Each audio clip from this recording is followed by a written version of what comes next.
I love this game.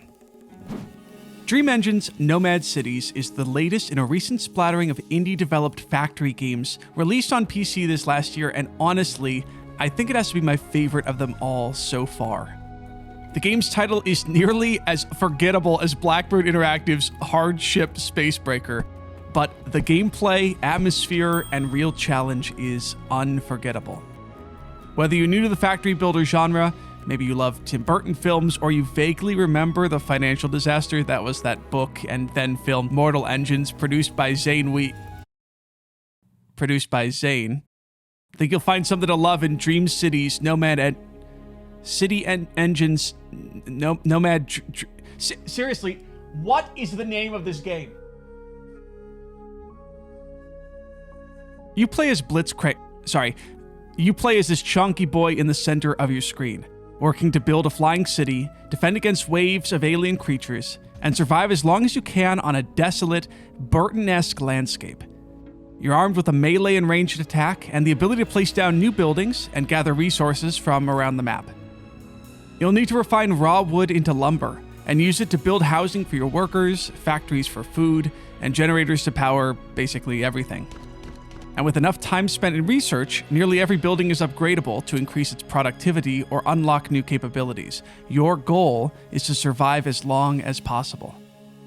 After a while being landlocked, whether you're feeling overwhelmed by enemy attackers or maybe the resources in your area are drying up, you'll want to move on to a new region and lay down new roots. You'll leave behind anything you haven't built inside your city. So balancing what's important to keep with you against the cost of setting up new facilities when you finally land is the game's unique push-your-luck mechanic that I adore. Dream Engines Nomad Cities is a game about impermanence. The local resources run dry eventually, and they produce fewer and fewer logs and stone and crystals over time. But more pressing than that are the enemies that attack your base in waves, and each wave gets increasingly greater numbers and difficulty. To hold them off as long as possible, you're given the typical contraptions.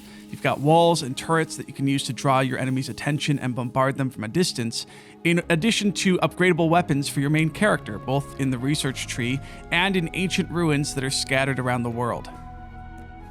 If your defenses are overrun and your character's killed, you'll respawn, but you'll lose some of the valuable resources that you have. And the rate that future raids spawn increases. So if you find yourself losing ground against the persistent DREP, as they're called, it might be time to take flight and scout out a new location and lay low for a little while.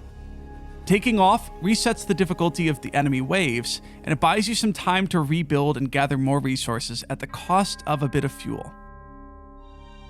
You can only hold so many buildings on your floating fortress, so you're going to need to pick and choose which buildings are most important for you to bring with you from zone to zone. When you take off from the area, you leave any of those buildings and conveyor rails you've built outside of your city, as well as any raw resources you may have collected but not refined. If you destroy any buildings that you aren't taking with you before takeoff, you'll get a portion of that cost refunded back to you. So as my city was getting ready to take off, I found myself frantically running around the area trying to destroy my production buildings before the city left without me. This might have felt tedious if it wasn't so fun. It's like a mini arcade game bolted onto the core gameplay mechanic in this really sleek way.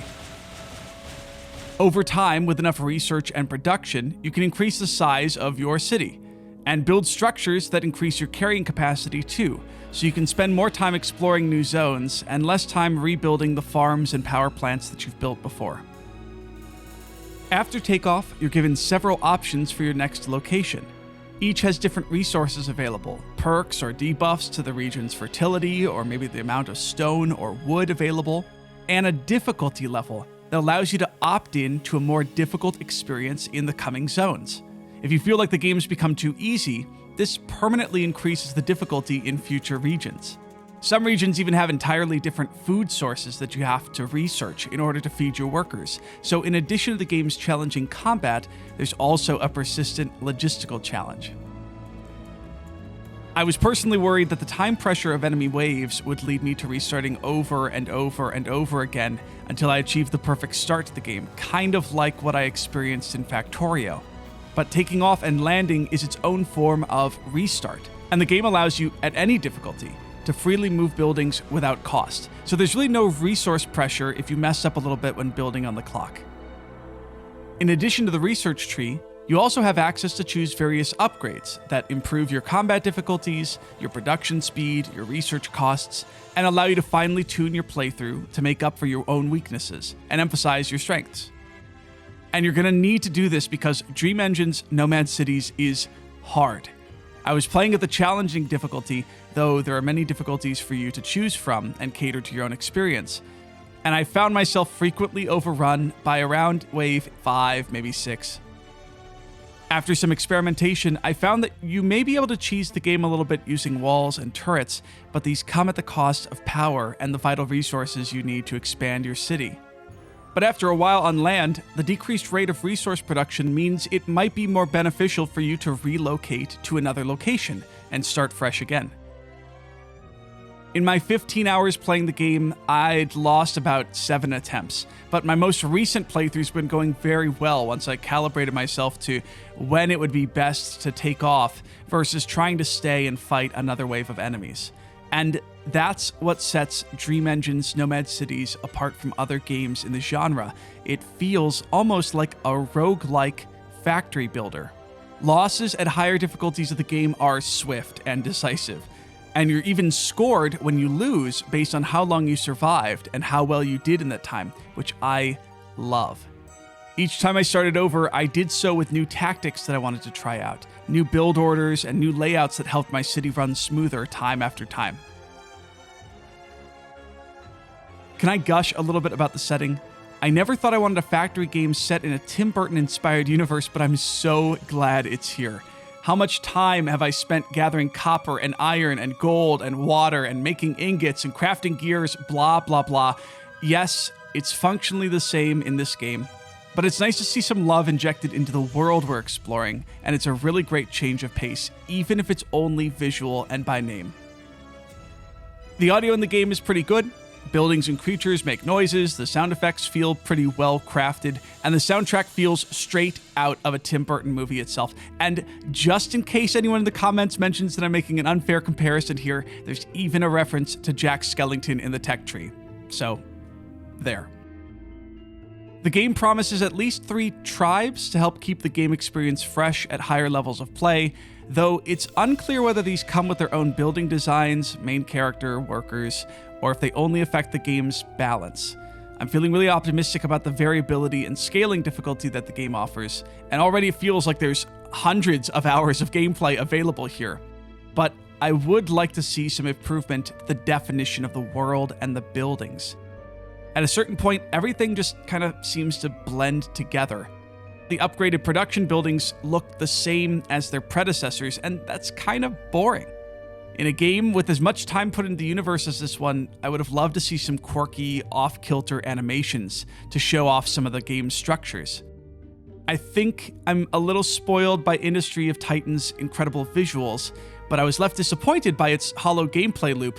If just a smidge of that could be added to this game, it would make a real sense of immersion and weight and progression to each decision you make.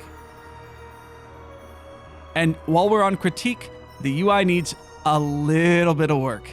I don't like using drop-down menus in factory games. It feels like I'm filling out some kind of Google form. Sometimes interacting with objects was a little bit clunky due to the game's 2 camera modes. There's a top-down mode that you use to plan factories, and this 3/4 angled mode that you use to fight enemies. You can open up buildings in one mode, but not the other, and so I found myself just randomly punching things when I was trying to place buildings down or interact with them. This, along with tiny UI, UX decisions like the rotation of buildings requiring the left and right bracket keys, these could be simplified to the middle mouse button or a key closer to WASD for better usability. And I did notice an annoying graphical bug on the main menu when I first loaded up the game, but this stuff is easily fixed. This is really small, nitpicky stuff. And if that's all I have to say about the game's downsides, that's a really good sign. Dream Engines Nomad Cities is, frankly, the factory game I've been waiting for. It isn't as complex or deep as Factorio, but it offers a similar combative challenge. The game's zen-like approach to letting go of the buildings outside of your cities encourages you to experiment with different builds and find the one that works best for your playstyle. Do you want to build a really heavily defended fortress, maybe that leaves your out-of-city structures as bait for the Drep? Or do you want to set up choke points around the map to stymie the advancing waves of attackers before they reach your HQ? That all is left up to you. Dream Engines Nomad Cities is worth your time if you're looking for a new factory game that feels kinda sorta mixed with a roguelike. There's constantly something to do and not enough time to do it all, but the game provides a fair challenge for those looking for one.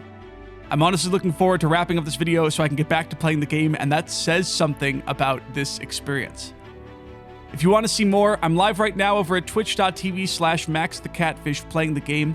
And if you enjoy reviews like this one, then don't forget to hit the subscribe button and stay tuned to the channel here in the coming weeks. I've got something big on the horizon that I can't wait to share with all of you soon.